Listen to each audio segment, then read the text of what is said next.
वो बताती है कि सुबह जब मैं पानी निकालने के लिए गई थी कुएं से, तो वहाँ पर एक लाश पानी में तैर रही थी।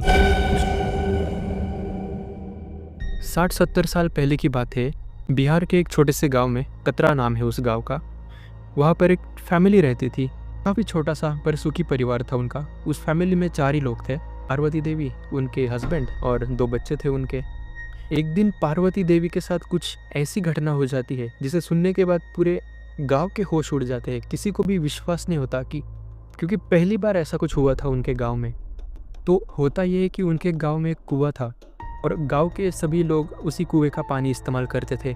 औरतें तो सुबह सुबह जल्दी उठी जाती थी। तुम लोगों को पता ही होगा कि गांव के जो लोग होते हैं, स्पेशली औरतें, वो काफ़ी जल्दी उठ जाते हैं, सुबह ही 5-6 बजे। तो एक दिन पार्वती देवी भी ऐसे ही कुएं से पानी निकालने जा रही थी सुबह जल्दी उठ के। वो घर से तो सुबह 5 बजे निकली थी। नॉर्मली तो पार्वती देवी सुबह 5 बजे पानी निकालने के लिए जाती कुएं से और 6-7 बजे तक वो वापस आ जाती थी। लेकिन आज पहली बार ऐसा हुआ था कि 8 बज चुके थे, लेकिन फिर भी वो घर वापस नहीं आई थी।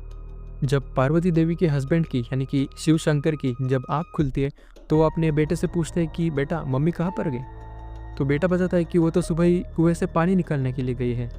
अब शिव शंकर को उसकी बीवी की काफ़ी चिंता होने लगी है, इसलिए वो जाते हैं उस कुएं के पास चेक करने के लिए। वहाँ पर पहुँचकर वो देखता है तो क्या, पार्वती देवी कुएं के पास ही बेहोश पड़ी हुई थी। शिव शंकर तुरंत उन्हें वहाँ से उठा के घर लेके आते हैं, पानी वानी पिलाते, उन्हें एकदम शांत करते और फिर उनसे पूछते हैं कि हुआ क्या था, तुम वहाँ पर बेहोश कैसी पड़ी हुई थी?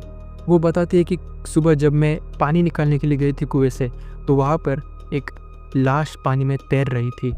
शिव शंकर अपनी बीवी को ढूंढने के लिए सुबह गए थे, तो उन्होंने कुआं चेक नहीं किया था। तो पार्वती देवी ने जब इन्हें बताया कि कुएं में एक लाश है, तो बाकी गाँव वालों के साथ मिलकर वो उस कुएं के पास वापस जाते हैं और वो लाश अभी भी वहीं पर थी। वो लाश एक लड़की की थी और वो लड़की उसी गांव में रहती थी।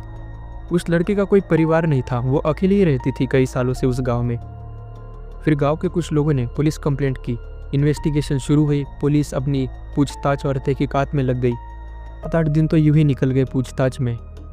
फिर पुलिस ने बताया कि उस लड़की ने खुद की मर्जी से ही कुएं में छलांग मारी, जान ले ली। अब पता नहीं यहाँ पर पुलिस वालों को ऐसा क्या सुराग मिला जिसकी मदद से वो लोग ऐसा कह रहे थे कि उसने खुद से ही अपनी जान ली है। फिर धीरे धीरे जैसे दिन बीतते गए, वैसे उस लड़की के बारे में लोगों ने बात करना भी बंद कर दिया, क्योंकि उसी कुएं का पानी वापस उन्हें यूज़ भी करना था। क्योंकि ऐसा था कि उस गांव में सिर्फ एक ही कुआं था और जो नदी थी वो गांव से काफ़ी ज़्यादा दूर थी। तो इतनी सुबह सुबह उस नदी से जाके पानी लाना काफ़ी झमेले का काम था। इसलिए गांव वाले कुआं साफ़ करवाते हैं और फिर अगले दिन से उसी कुएं का पानी वापस इस्तेमाल करना शुरू कर देते हैं।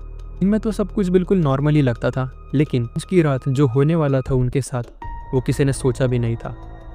जब शिव शंकर अपने घर में सो रहा होता है तो वो अचानक से रात में उठकर देखता है तो क्या, उसकी बीवी खिड़की से बाहर सरपंच के घर की तरफ घूर के देख रही होती है, अपनी बड़ी बड़ी आंखें करके। जब वो उससे पूछता है कि क्या हुआ, तुम सोए नहीं अभी तक, घूर के तुम उस घर की तरफ क्यों देख रही हो, वो तो सरपंच जी का घर है। तो शंकर उसे ज़बरदस्ती सुला देता है फिर, क्योंकि वह सोने का नाम ही नहीं ले रही थी। खिड़कियाँ वगैरह वो बंद कर दे और उसे सोने के लिए बोल देता है। अब अगली रात को भी सेम ऐसी सिचुएशन क्रिएट हो जाती है।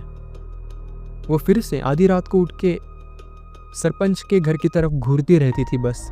अब आती है अमावस्या की रात और इस रात को भी वो बिल्कुल उसी तरह से घूर के देख रही थी सरपंच के घर की तरफ। तभी शिव शंकर को कुछ अजीब आवाज़ें सुनाई देती हैं, जैसे कट कट कट की आवाज़ सुनाई देती है उन्हें उनके कमरे के अंदर। तो जब वो पीछे मुड़ के देखते तो वहाँ पर उनकी बीवी अपने उंगलियों को चबा रही थी, मतलब पूरा ऐसे अंदर डाल के चबा रही थी, पूरा खून निकल रहा था उसके हाथ से। इतना देखने के बाद वो तुरंत अपनी बीवी के पास भाग के जाता है और उसके हाथ पकड़ लेता है और उसके हाथों को पीछे की तरफ बांध देता है ताकि वो ऐसा ना करे। उसे रोकने की काफ़ी कोशिश कर रहा होता है, लेकिन फिर भी वो कंट्रोल में आ ही नहीं रही थी, जैसे उसे किसी ने अपने वश में कर लिया हो। वो तुरंत अपने बीवी को अपने गांव के काफ़ी प्रसिद्ध पंडित के पास लेके जाता है और पंडित जी ये बोलते हैं कि आज अमावस्या की रात है, इसलिए मैं तो कुछ नहीं कर सकता, क्योंकि आज अमावस्या की रात को भूत प्रेत पिशाच इन सभी की ताकत अपनी चरम सीमा पर होती है। तो इसलिए जैसे तैसे करके तुम आज की रात बिता दो, कल सुबह हम इसका समाधान ढूंढ लेंगे।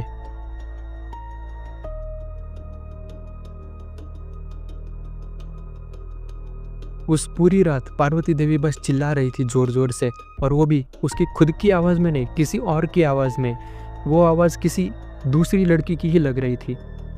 फिर शिवशंकर अपनी बीवी को बेड से बांध देता है ताकि वो हिले ना, और पूरी रात वैसे ही कट जाती है। जैसे तैसे करके वो पूरी रात वैसे ही कटा देता है। तुरंत अगली सुबह होने के बाद वो अपनी बीवी को पंडित जी के पास वापस से लेके जाता है, और तब पंडित जी अपना रिचुअल वगैरह करते हैं सब, और उस आत्मा को अपने वश में करने का प्रयास करते हैं। थोड़ी देर बाद पार्वती देवी जब पंडित जी के वश में आ जाती है तो वो अजीब सी आवाज़ में कहने लगती है कि उसने मेरी हत्या की है, सरपंच के बेटे ने, उसने मुझे मारा है। अब जब ये सब हो रहा तो वहाँ पर गांव के बाकी लोग भी मौजूद थे, और उन गांव के बाकी लोगों में एक आदमी ऐसा था जो उस लड़की को जानता था काफ़ी अच्छे से। इसकी लाश उस कुएं में मिली थी, और ये आवाज़ उसी लड़की की थी। तभी सारे लोगों को यह पता चल गया कि उसके बेटे ने ही उस लड़की को मार के कुएं में फेंका है। जब सारे लोगों को ये बात पता चल गई कि सरपंच के बेटे ने ही ये कांड किया है, तो गांव वाले काफ़ी ज़्यादा भड़क गए, और तब उन्हें ये भी समझ में आ गया था कि क्यों पुलिस ऐसा कह रही थी कि उस लड़की ने खुद से ही अपनी जान ली है, क्योंकि सरपंच ने पुलिस वालों को पैसे खिलाए थे। लेकिन अब तो ये बात सबके सामने आ चुकी है, तो अब गांव वाले तो शांत नहीं बैठने वाले। सभी लोग मिलकर सरपंच के घर की तरफ जाते हैं, और उन्हें यह तो अच्छे से पता था कि अगर वो कुछ करेंगे तो इल्ज़ाम उन लोगों पे ही आएगा, तो इसीलिए वो पुलिस को ही बुलाते हैं। इस वक्त भी पार्वती देवी के अंदर उस लड़की की आत्मा थी।